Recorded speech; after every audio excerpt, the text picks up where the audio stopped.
ቤተሰቦችን በዚህ መልኩ ጨርሻለሁ።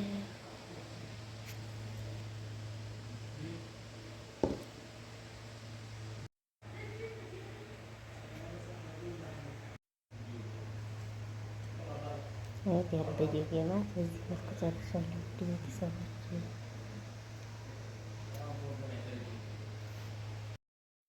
ሰላም አለይኩም ወራህመቱላሂ ወበረካቱሁ። ሰላም እንዴት ናችሁ? ውድ ቤተሰቦች ያለሁ አልሐምዱሊላህ። እናንተስ እንዴት ናችሁ? ስራ፣ ጤንነት፣ አፊያ ከኔ ጋር ሁሉ ሰላም ነው። ምስጋና ለአላህ ለዓለማቱ ጌታ። አሁን ደግሞ ለዛሬ ለረመዳን ማፍጠሪያ ያበደ ጌማት እንሰራለን። ውድ ቤተሰቦች ከዚህ ጋር 3 ኩባያ የፍርኖ ዱቄት መካከለኛ በሆነው በውሃ ካሳ ነው እና አንድ በዚህ ስኳር ጨምሬያለሁ። ይቺ የጋዋ ሲኒ የአረቦች የጋዋ ሲኒ ያለ አይደል? በዛ ልኬት ነው የሚይዘው። አንድ ጨምሬያለሁ።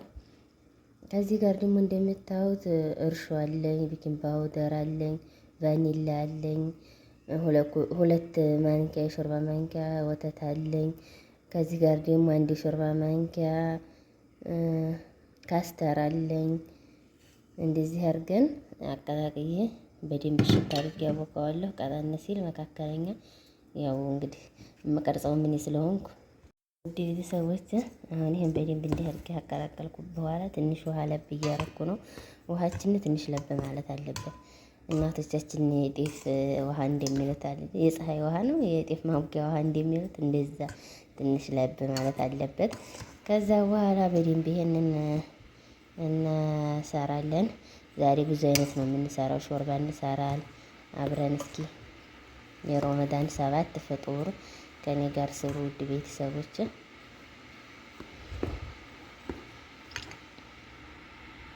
ብቻ አሁን ጌማቴን አብኩቼ ጨርሻለሁ። እንደሚፈልገው ሆኖ አለወት ሊጡ በዚህ መልኩ ነው እንግዲህ የማደርገው።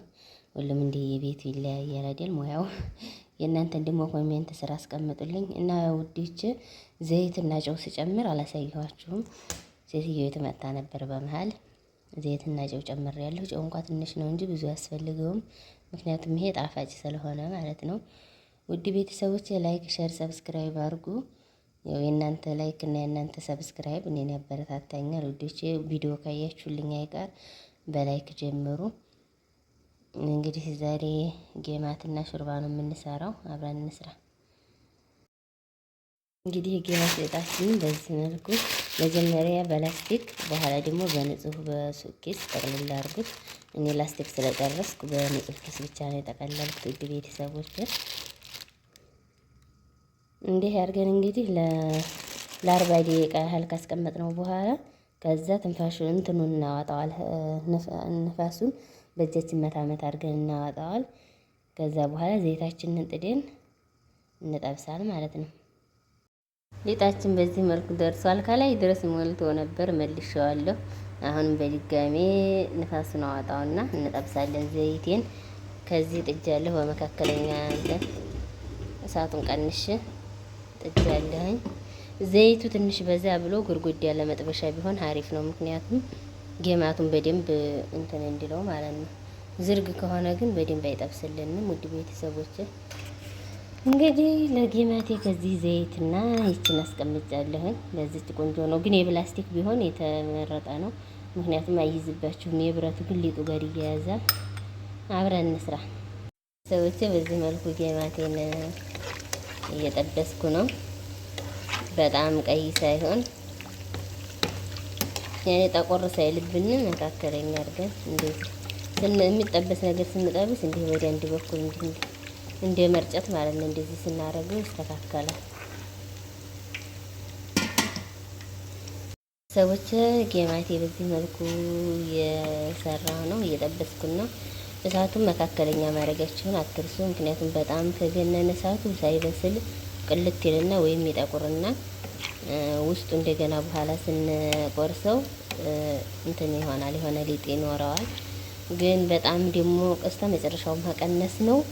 ሊጡም በደንብ ዘይቱን ይጠጣውና ስንበላው በጥርሳችን ስንነክሰው ዘይቱ ፍጭ እያለ ዘይቱ ያስቸግረናል። ዘይቱም ለጤና ጥሩ ስላላይደለ በመጠነኛ በመካከለኛ ሙቀት ብንጠብሰው ይመረጣል እላለሁ። እንደ እኔ እናንተ ደግሞ ሀሳብ አስተያየታችሁን ኮሜንት ስር አስቀምጡልኝ።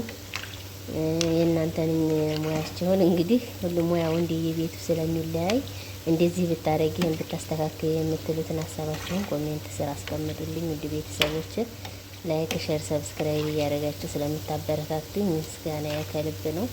እንደምትመለከቱት ጌማቴ ወርቃማ ከረን ይዟል። አሁን አወጣዋለሁኝ። በጣም ቡኒ ጥቁር ሳይሆን ወርቃማ ነው። ሰዎቼ ጌማቴ በዚህ መልኩ ሆኗል። አውጥቼዋለሁ። እናንተ በሰፋያ ማድረግ ትችላላችሁ። እኔ ብዙ ጊዜ እንዲሁም በሰፋያ ሲሆን ነው የምመርጠው።